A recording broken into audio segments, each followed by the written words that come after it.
Now, what I'm doing as a part of this series is I'm helping you to build a pantry from scratch.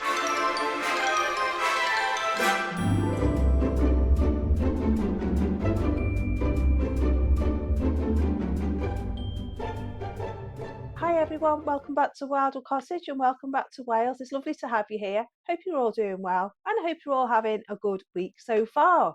Today we are back in my kitchen and I've been getting on with the pantry since I last saw you, since we last did the pantry video. I'm going to show you how that comes together in another video, but the walls are all done. I'm up to the shelves. I'm just waiting for the walls to dry. So yeah, I'll get you up to date in another video about that. But today we are looking back at our top 10. I've been going through a series of doing top 10s and we have done the top 10 victory pantry staples, which is in the first video. I'll pop links in the description bar below for you. We've done the top 10 fresh pantry staples and we've done top 10 dried staples. And you'll see there's quite a few overlaps in the ingredients, like flour and things like that, and sugar. And I'm trying not to overlap them if I can, but I'm helping you to be able to build a pantry from scratch by just buying a few extra things every week. Maybe an extra, say, couple of pound in your shopping basket. Maybe if you're buying dried milk, buy an extra one, or if you're buying jam, buy an extra one. If you're buying sugar, buy an extra one, and just build it up like that. You don't have to do it all in one go. You don't have to think, I can't do it because I haven't got the money. You can do it and start with 10p. If that's all the money that you've got, go to the fresh counter in Morrison's and ask for a portion of bakery yeast, and they sell it in the small blocks, and they'll be able to give you some of that for 20p. So you can start off with a very, very small amount. Now, in this section today, we are going to be looking at my top 10 baking staples. As you know, I do an awful lot of wartime cookery here. I've done quite a few recipes on my channel. I've got memberships set up now, and I'm going to be doing a lot more wartime stuff over there in my memberships. So do have a look in the join button and you can have a look at all the different levels and the different perks. I think there's 4 different levels in there. But I'm doing different things like recipe cards, full recipes, more tutorial type stuff. So if you're interested in that kind of thing, do have a look. But there's still going to be a lot of content available on my channel for free.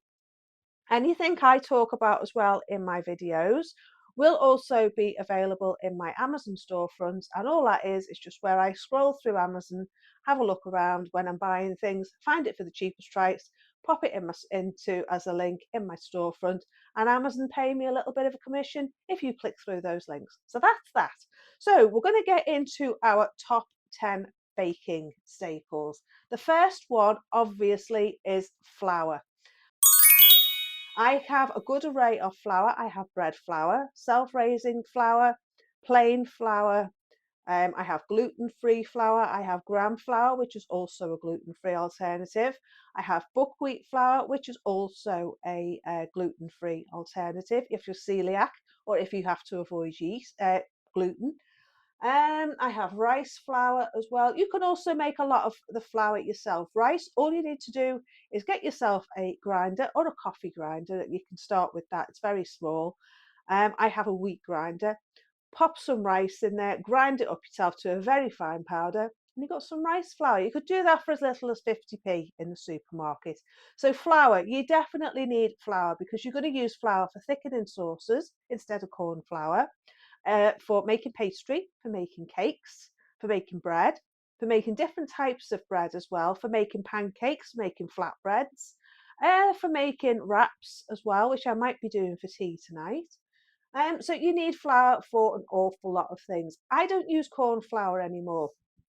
I do have corn flour in my pantry, but I find I like flour better, especially for pies.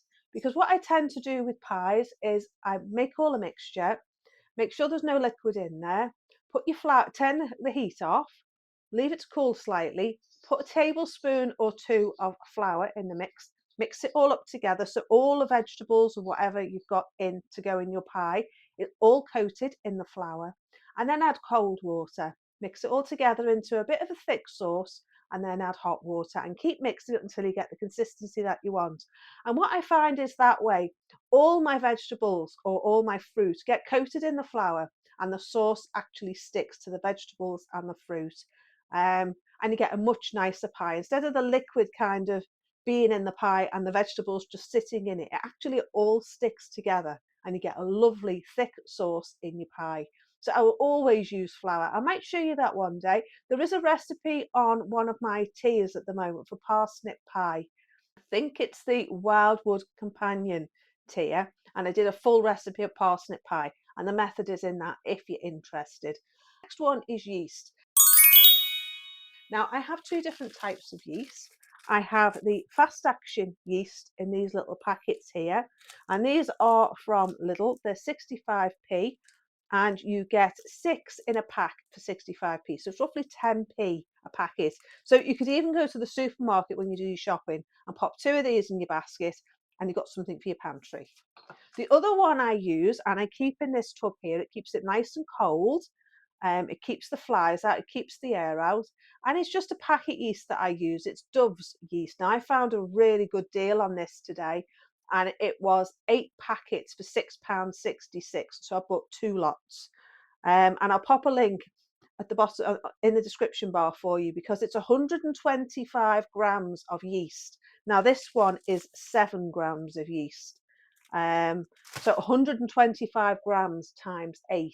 So that's an awful lot of yeast. That's just over a kilo of yeast. Is it 8? Yeah, it's just over a kilogram of yeast. So definitely worth looking out for. And pop a link in the description bar below.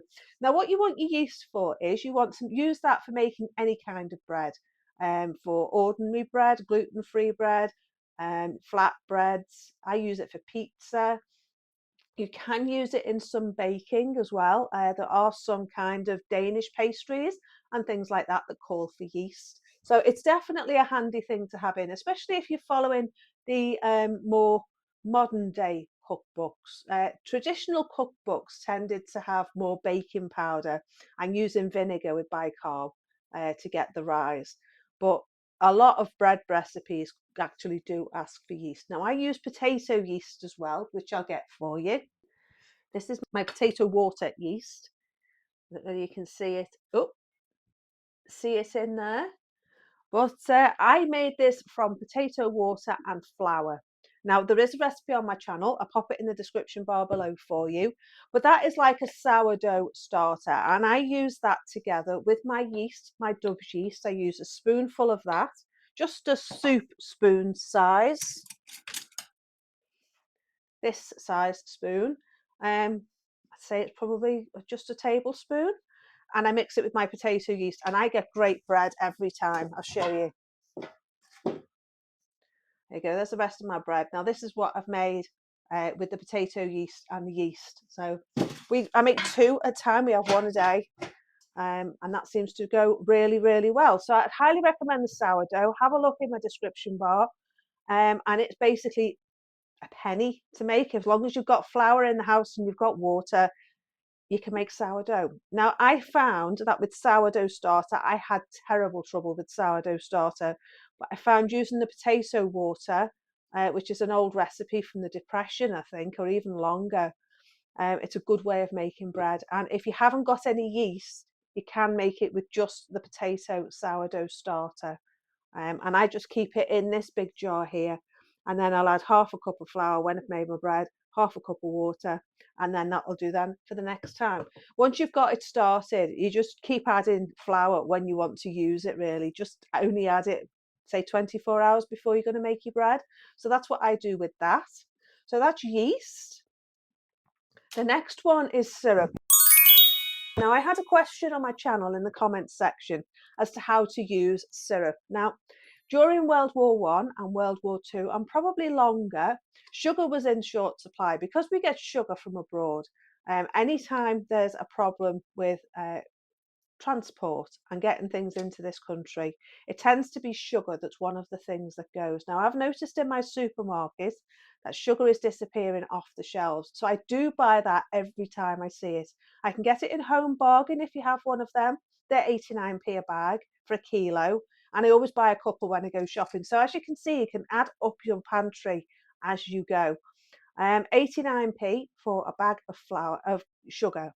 Now, during the war, if there was no sugar available, or sugar was in short supply, or you wanted to hold on to your sugar ration, this was a good alternative. It's Tate and Lyle golden syrup, this one here. I also have it in a big tub, 5 litre tub out in the garage, but I like to keep it in stock for when sugar's not available and when I haven't got any sugar, because you basically use 2 tablespoons maybe of sugar to a cake, of this to a cake. So it's just a good way of cutting back on your sugar. You can use it on pancakes, you can use it in bread, you can water it down and add it to porridge and add it to drinks and things like that. So it's a very good thing to have, because if you haven't got the space to store a lot of sugar, buy a few tins of this and this will do the same thing. I haven't tried it in jam making, so I'm not sure how it works in jam making. But basically, in any baking that you do in wartime recipes, you're going to have syrup in at least a few of the recipes. I tend to use for my baking and my cooking We'll Eat Again, which is a Marguerite pattern book. Food Facts from the Kitchen Front. This is Lord Woolton, the one who did Woolton Pie. And Woolton Pie is in this one. And the parsnip pie is in this one as well. I used the Universal Cookery book, which I found on eBay. Now these were this one was a bit expensive. These were on eBay for about £3, but this one was about £5 or £6. But it is from the 1930s, and I love looking through it because it's all it's in good order, so you can basically find whatever you want, vegetables and things like that. But the main one I use is this one, Eating for Victory. I love this book. It has gone up in price. I do look around to see if I can find it for a good price. If I can find a link, I'll pop it in the description bar with the best price that I can find at the moment. But yeah, Eating for Victory. These are the books that I use for all of my cooking, all of my baking, and I highly recommend them all. So if I can find links, I'll pop them in the description bar for you. Right. I might do a more detailed video about sugar substitutes and sugar. The next one is sugar itself. I keep granulated in this, it keeps it cold. Anytime you can find a good stoneware top, buy it, because it keeps your sugar nice and fresh. It stops it going all lumpy, and it just keeps it all nice and fine. So I keep my sugar in here. This is fine granulated sugar, because I like to keep a mix of both. For doing fruit cakes, I think the thicker sugar is better, and then for ordinary like sponge cakes and things like that, I find fine sugar is better. This is the more granulated version. I keep it again in these old tubs. They're great. They keep things fresh for ages, and stops things going off, stops things going lumpy. So yeah, there you go. Keeps everything all nice and fresh. So I keep my granulated sugar in here and then in tubs in the back. I also keep a supply of brown sugar, because for cake baking, when you're using treacle, which is coming up in a minute, it goes really nice in a fruit cake. So I keep a selection of brown sugar as well. I'm not that keen on the muscovado sugar. It's just too gloopy a sugar for me, and I don't like to have a lot of sugar. And that's why I like the wartime recipes, because they don't use a lot of sugar. But this nicely done sugar, which you can make yourself with treacle, and I haven't got round to that yet. Maybe we'll do that as a video. It's good for fruit cakes and dark cakes like ginger cakes, treacle cakes, pumpkin pie. You can use a treacle based sugar, molasses based sugar, and that will just add a good texture and a good flavour to your cakes. So I always keep a good supply of sugar in stock. I always keep a selection of treacle, as I've said. Great in fruit cakes, great in ginger cake, in pumpkin pie, in anything that you're going to want to put a rich texture to into your Christmas cake, bun loaf, batter brith, anything that's going to have a darker texture to it because of the fruit, or that you want to add a richness to. I would add treacle because it adds such a lovely flavour. I would add treacle instead of syrup, maybe in a fruit cake.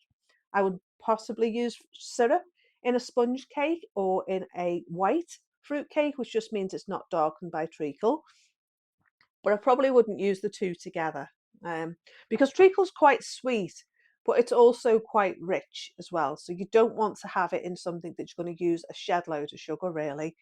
Um, but yet you only use a small amount. Now, what I find is if I heat it up in a pan of water, boil some water, put it on the stove on a low heat, pop that in your pan, and it just softens it up. It just loosens it up. And that means it's easier to get out the tin, easier to get off the spoon, and you don't use as much. So if you can't put it in the microwave because it's metal, but you can warm it up on a stove in a pan of hot water, get it to loosen up a bit till it's a runny consistency, and then you get more for your money, because otherwise you're just going to spoon it out thick. It's not going to come off the spoon. And that seems to be the best way I've found so far. So if you're going to use treacle, warm it up. If you're going to use syrup, warm it up in a pan as well. No, don't cook it. You just want to loosen it up in the tin, and then it'll come out better. So that's my tip for you for today. So that's syrup and that's treacle. The next one is spices. Now, I keep a good selection of spices. I keep mixed spice. These are just your flavourings for your baking, for your cakes when you're making things. All this is to do with cakes, by the way. Yeah, so you want to keep a good selection of flavourings. Then we've got nutmeg, which is good in a milk-based pudding. Milk and nutmeg and cinnamon always seem to go well together for me in a milk pudding.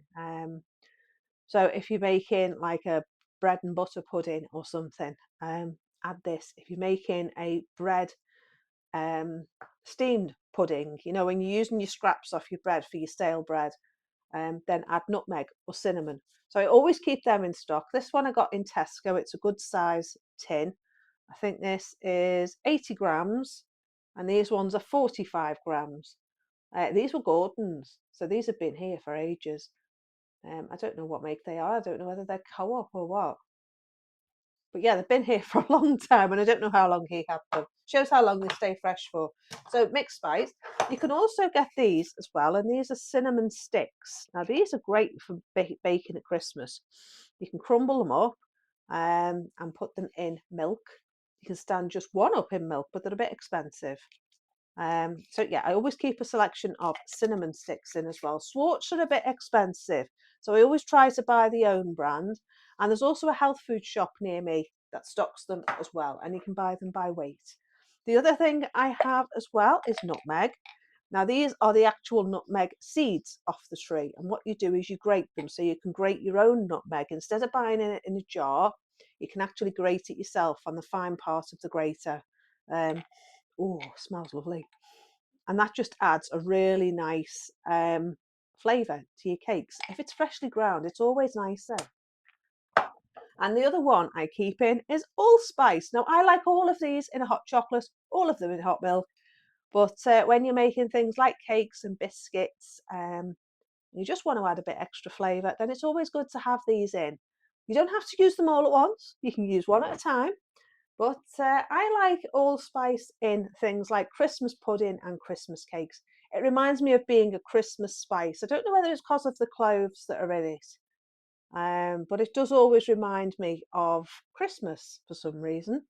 So yeah, allspice as well. Now allspice is a bit expensive. You can only tend to get it in the Schwartz brand. I haven't seen it in another. Another one is mace. Now I buy that by weight in the health food shop in my local town. But yeah, if you can get a good selection of spices in, then do, because it really alters your baking. It alters your fruit cakes and it alters your biscuits. It just alters things really that you're going to put dried fruit in, and just makes all the difference to the flavour, really lifts the flavour.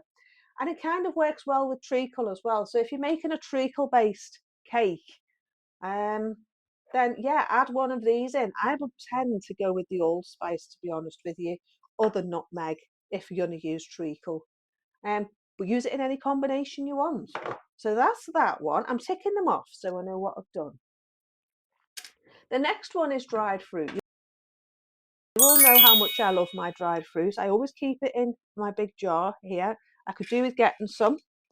I haven't bought any for a while.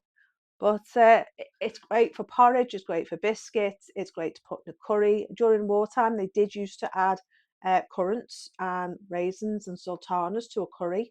and that just added and boosted to the flavour. You can add it to chutney. You can add it to Scotch pancakes, you know, the thicker pancakes that you can make. You can add it to your fruitcakes, to your biscuits, to bread. It's just a really good, versatile thing to have. You could make tea breads with it, scones in, put it in scones, and a little bit goes a long way. During the wartime recipes, you only sort of used a tablespoon of dried fruit. Instead of 4 ounces of fruit, you'd use a tablespoon. So yeah, it's good. It's good because they recommended dried fruit during the war to boost your vitamins. Now, I don't eat a lot of fruit anymore because it's gone too expensive and it's difficult to get here in Wales. And I don't want things that have had to travel miles to get here because I want the nutrition from it. So I don't tend to eat a lot of fruit these days, mainly apples if I can get them, and pears. So I do have dried fruit in some of my recipes so that I do get an extra boost of fruit nutrition, because it's basically currants, isn't it? Currants and sultanas, and yeah, dates are damsons or plums, something like that. So yeah, it's just a good way of getting just that extra boost of vitamins as it was recommended during the war. And it just gives a good flavour to a cake as well when it's mixed with the treacle. So yeah, that's the dried fruit. Condensed milk and evap. Condensed milk is great for cakes as well and for sweet making.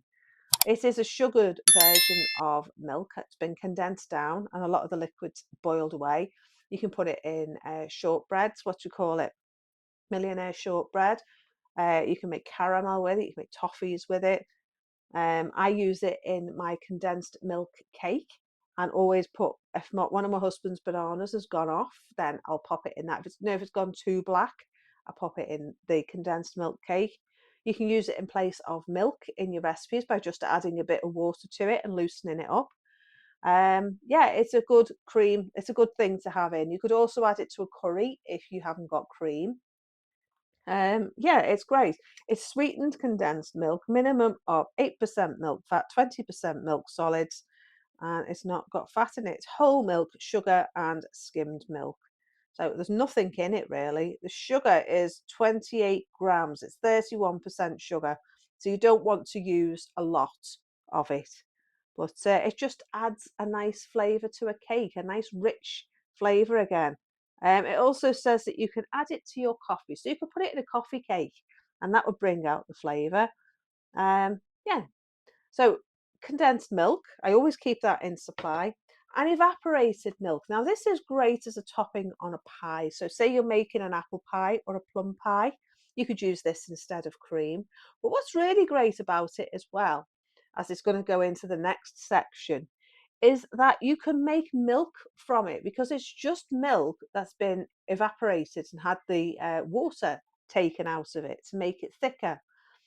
So what you can do is you can add water to this. Now, if you're going to use it and you're using a 410-gram tin, you want to use the same amount of water again. So you use a whole tin, same amount of water, and that'll give you just under a litre. That'll give you about 800 millilitres of milk.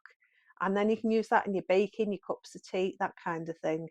I think if you want a thicker milk, then maybe use a bit less water. But if I was making it, I'd use half a can of this, half the amount of water. So I'd use 205 grams of evaporated milk and 205 grams of water. And you get just under a pint. So that is the milk. You use this in your baking as well in the same way as you can use milk. It's just a good substitute to have. If you don't buy a lot of milk, then this is a good substitute. Um, and it's great in baking. It's also great for making custard as well because you can use this to thicken your custard. It's not flavoured. It's not got sugar in it, from what I can see. Do you know what? I can't see a thing. Yeah, it's not got sugar in this one. This is Nestle. Um, yeah, no sugar. It's got vitamin D in it. So yeah, you can use it in any baking where you're going to need milk. You can make custard with it. As I say, you can use it as a cream. You could make it as a brandy sauce as well. You could thicken it and add brandy to it and make it into brandy sauce for Christmas. You could do the same with this one, except thin this one. But yeah, it's just good to have it on the shelf. If ever you're going to run out of milk, I would use a vat of dried milk. This is one of my rations tins that I got on eBay, and it just keeps my dried milk powder in it. This is a skimmed one. You can get a full fat, you can get vegan alternatives, and you can get powdered coconut milk and powdered goat milk. If you're lactose intolerant, you can get coconut milk as well, which has been powdered. So this one's £2.99 in the co-op. I think the Nebo, or is it Nebo milk? You can get up to 2.5 kilos for like 25 quid on Amazon. So yeah, it's very cheap, and that's full fat as well. Now all I do with this is I put a few spoonsful in a pint of water. I make up a pint of milk when I'm short of milk and I can't get to the shops. It's helped me out in a pinch in church now and again when I've needed to take milk. Just mix this up and take it to church. It's skimmed, it's not full fat.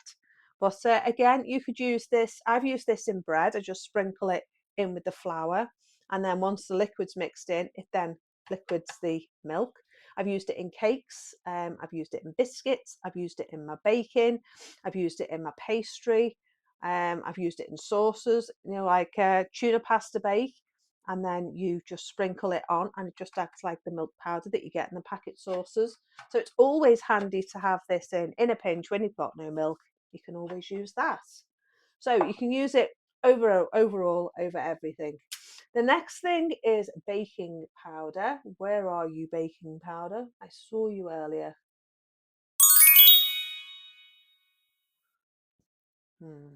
There it is.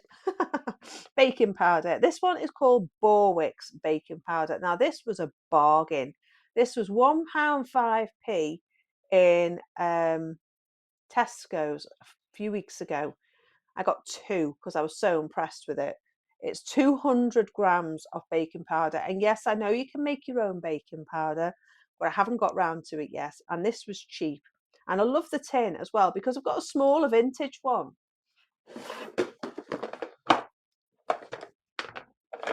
It's still got the price tag on the top, but this is the smaller vintage version, and this is cardboard, and this is tin. So yeah, they haven't changed much, have they? But yeah, this one is 113 grams. So there's roughly double the amount in that as there is in that. So yeah, I always keep that in good supply. Keep that in my cupboard. And with it being in a tin as well, it keeps it fresh for years. There's no sell by date on it. There's no use by date on it. So it's just going to stay fresh for years. But £1.5p, you can find it in Tesco's. And it's George Borwick's baking powder. I use it for cakes. I use it for biscuits. I have been known to put it in my bread if I haven't had any yeast, just to help with the rise. But yeah, you do use it in your baking. If you're using plain flour, you use 4 teaspoons to your cakes. If you're using it with self-raising flour, I use it with 2 teaspoons. It just gives a bit of a boost for the flour, because if the flour's being sat in the tub for a few weeks, like my flour is, then it just goes off over time. The flour doesn't get any bugs in it or anything because it's airtight, but it just diminishes its quality over time. So I just add 2 teaspoons of the baking powder to my flour when I'm making a cake, and it helps it rise better. So that's the baking powder. You always need to have that in if you want to be making cakes. You want to be making fruit cakes and sponge cakes and things. I add it to my scones as well. So yeah, it's good to have that in supply. The next one is white vinegar. Now, this is good as a substitute for baking powder. If you haven't got any baking powder and you've got this and you've got bicarbonated soda, you want a teaspoon of bicarb, some vinegar, let it go all fizzy, and then put it in your cake. And that'll just act the same way as your baking powder. In fact, you know what? I actually think it's better than the baking powder, to be honest with you. I was looking for a recipe in one of my wartime books, and I couldn't find it on the hop. So yeah, distilled vinegar. It's also good as well for cleaning. There's a cake recipe as well called vinegar cake. Not sure I like the sound of that, but this doesn't have too much of a flavour and too much of a smell. So it might actually be quite nice with white vinegar. But yeah, you can use it for your cleaning as well. Use it to clean your windows, do your dishes. I just like to have vinegar in. It's good to have a different selection of vinegar, but white vinegar for baking and for cake making. The next one is our bonus. And my bonus is can't live without it, and it is chocolate powder. This is number 11.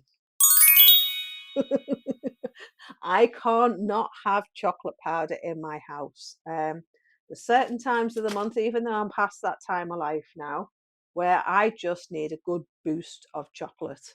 I think every woman's the same. Now, this is hot chocolate. My friend gave me these. I've got about 3 tubs of this stuff, the same size, a kilogram tub. I'm sure you can get it in the supermarket, but this has got sugar in it already, and I use it in cakes. I use it for hot chocolate. I use it for pancakes sometimes as well. You can make chocolate sauce with it. You can make a ganache with it by mixing it with melted butter on the stove top and put it on top of your cake. You know, if you're making a chocolate brownie or something, you can then add this on the top, and it just adds a nice chocolatey texture when we all need a boost, don't we? And especially in the times in which we're going through at the moment, where there's so much doom and gloom, and you've got to live without this, you've got to live without that. I am not going to live without my chocolate powder. I am not going to live without my chocolate chips, and I am not going to live without my chocolate powder. Every girl needs chocolate. And I need chocolate now and again. So you're coming after me, you're not taking my chocolates. Anyway, I would always have chocolate powder in the house because I love a chocolate cake, a good chocolate cake. I love a chocolate brownie. I love that Rocky Road as well. Yeah, you've just got to have chocolate now and again, haven't you? And a hot chocolate when the weather's a bit grim like it is today, just boosts morale, doesn't it? And you can put it with your nutmeg, put it with your cinnamon. Use your vanilla essence if you've got any, which is another thing I should have had on the list, really. Vanilla extract and almond extract. Add that to your list as well. But yeah, chocolate powder. Don't have a kitchen without chocolate powder. You always need it. There's always going to be a recipe which will ask for chocolate. I guarantee it. Chocolate flapjacks. You just can't live without it, can you? So, especially if you've got kids in the house, you can make chocolate with it as well. If you use it with coconut oil, melt the coconut oil in a pan and add chocolate powder to it, put it back in the fridge, let it go hard again, and you've got a nice piece of chocolate that's healthy. So that is the end of my top 10 baking staples. There was a lot in that today, wasn't there? But you got a lot of useful information, I hope. What I will be doing is I will be doing a shopping list for it in my tiers. I've been adding a full shopping list in my tiers as a downloadable PDF to people if they want it. And I'm also going to add it to my shopping list on my community page as well. But it's a free downloadable if you're in the membership in all the tiers. So I'm going to make this available in my community post as well, so you can jot it down if you want to, or save it onto your phone. And I'm just making the shopping lists available so that if you are following along and wanting to start the pantry, you can take it to the supermarket with you and say, I've got £5 extra today, what can I get? You could get treacle, you could get yeast, you could get a bag of flour, bag of dried fruit. That'll probably cost you £5. So there's always something you can get every time you go shopping to add it to your shopping basket, and just start small. The lovely Maria popped up the other day and she seemed a little bit bewildered about starting a pantry. Just start simple, just start small. If you're going to buy a bag of self-raising flour, buy 2 or 3, whatever your budget allows. If you're going to buy dried milk, just buy the biggest one you can afford and decant it as you use it. Whatever it is you need to buy, just buy it small. Look for the best prices. Be wise about what you're spending. Have a look in my Amazon links and have a look in my Amazon store. I do try to shop the cheapest there, and it will be available worldwide as well. And I get a small commission off Amazon.